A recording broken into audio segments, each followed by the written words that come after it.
It was interesting to observe, in this connection, the mixture of surprise and hesitation with which these patients reacted to being asked to check on their feelings. Though all of them were familiar with the thrill in question, none had ever attempted to define it, and some acted as though there was some sort of sacrilege involved in even discussing it. "Let sleeping dogs lie," said one. "But they're not sleeping at all," was my reply. "In your case, they are very much awake." The reason for this reluctance is plain. Understanding of the thrill robs it of mystery to the masochistic substructure, hence is to be avoided at all costs. One client finally answered under pressure that the nearest he could come was to make a comparison with a particular situation remembered from elementary school days. He had come home with a poor report card to find his mother out, and had waited an hour for her to return. That hour of waiting, knowing I was going to receive the usual spanking, produced in me a feeling of terror and some kind of elation.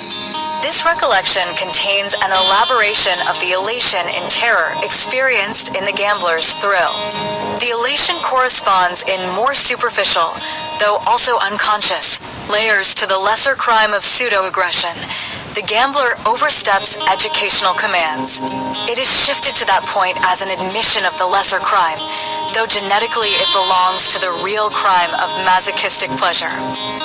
The case of the gambler may be stated as follows: having become stabilized on the rejection level as the end result of his specific infantile conflict, he reenacts in his gambling the whole rigmarole of his wishes and defense.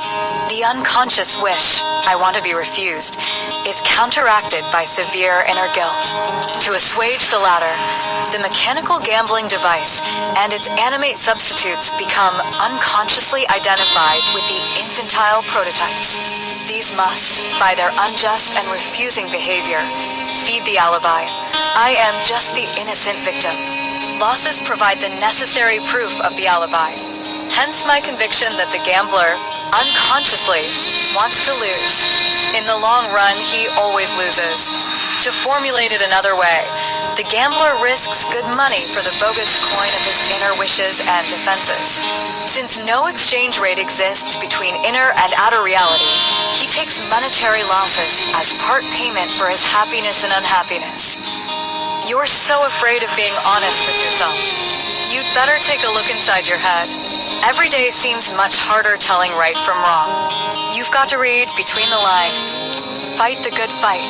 Song, "Fight the Good Fight" by Triumph. And the quotes by Bergler from his money book.